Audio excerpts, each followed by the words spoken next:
check out our shirt on Teespring.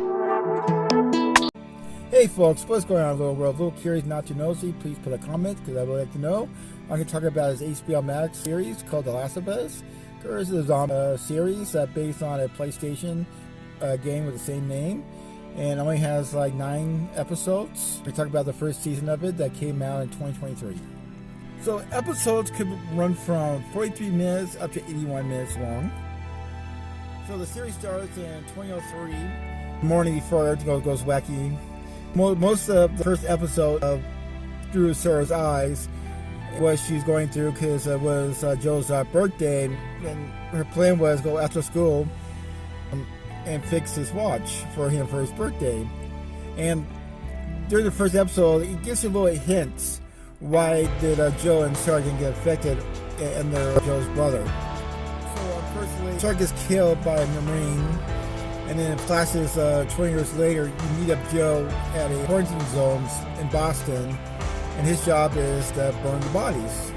Also, you find out that he's a drug dealer too. And later on, you meet up his partner in crime, Tess.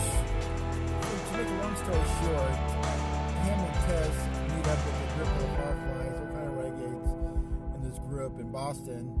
And that's when you meet Ellie. Turns out she's been trapped in this room for a week. They're asking a bunch of questions to make sure she's not affected. Turns out she is immune from not getting affected. So the original plan was Tess and Joe to watch Ellie for one day, and the next day the Fireflies are planning to take her to Salt Lake City, and they explain to them that she is the cure of the disease that's affecting the people becoming zombies. Of course, next day things will work out, and then the Fireflies get Joe and Tess. The deal is you have to escort Ellie to Salt Lake City, go to the hospital, and there'll be some kind of reward for you for it. But Tess and Joe are planning to leave Boston anyways to look for Joe's younger brother. That pretty much gives you an idea what the story's about. I'm going to talk about Joe and Ellie, the two main characters, what kind of people they are, and why the series is really unique from most zombie series. So what we learned from Joe is he was a true family man. They didn't really, it's just him and his daughter and then his brother. One thing you know about Joe, there's some kind of construction worker. His younger brother served during the Gulf War after 9/11. Of course, Joe is not doing too well after 20 years after his daughter died. Personally, was when everything went crazy and the death of his daughter on his birthday. So the only two people at this time he cared about is his younger brother and Tess, and that's the reason it was very important for him to look for whatever happened to his younger brother. But they never explained about what kind of relationship that Joe and Tess were having. Were they friends, partners, lovers, or above? But they didn't really get too much details about that. So on the venture they were having, at first Joe was very hesitant about Ellie because she's affected. Didn't know maybe she could turn any day. Not sure what's going on. But after a time, he looks at her like a daughter. There's one scene that kind of tells you the direction that Joe's going to go with. When they're leaving Boston, they meet one of the guards. The guards found out that Ellie is affected. The guard's about to shoot her, and his father instinct kicks in, beats the crap out of him to death. And it's kind of interesting because Ellie was watching this, really amazed that somebody would do this for her. And Joe's kind of overprotected over her, trying to hide her from the killing, the man that's going on, but he doesn't realize what she was seeing during this time. People have died in front of her. She's not innocent that Joe believed that she is. What I like about the storytelling of the series, the first episode, it goes in the 1960s, late 60s around that time, of the talk show. They talk about some kind of fungus that control ants and make them do things. And they say that if the temperature is right enough, it may affect humans, and there's no cure for this. So one episode, it goes during Indonesia, where they're saying that where the infection happened at a flower plant down there, And when the scientists saying there's no hope for us, you just better off just blowing the place up, just bomb. That's the best way to describe it. The scientist said, I want to go now. It's been telling my family. Ain't that much hope. Our favorite episode is Building Things. One. It turns out Bill, one of the survivors, built this compound area around his town, and Frank shows up.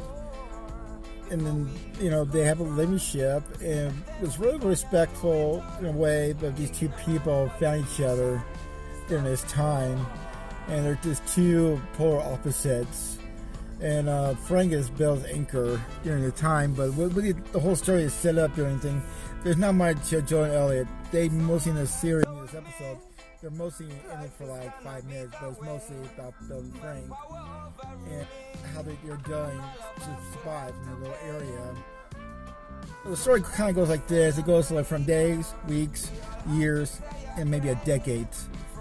And it's really a really passionate love story right there, is what I would say. And some people may not like it, but that's their problem. But it's like unique storytelling. It's just something just comes out of nowhere. I kind of like this because there's so much you can talk about Joe and Ellie's adventures.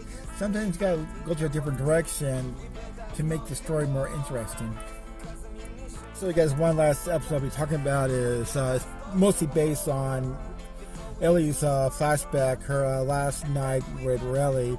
It turns out that Ellie's being trained in the military. They started at a young age, 13, and her best friend just ran away one day, and she was mostly a protector of Ellie. Ellie comes one day, sneaks into her place, and say, I got a surprise for you. They go to this mall and say, I got the 500 of the mall, and they have like their issues, like one going in 2 different directions, Ellie is going to the military. Riley is becoming the kind of rebel of the group, and her job is to kill the government, and Ellie's job is to kill the firefly that Riley's a part of. So they're trying to deal with their last night together, and turned out it really was their last night together.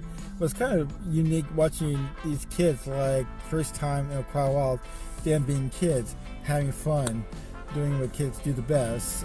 And unfortunately, nothing really good happens near the end of these characters.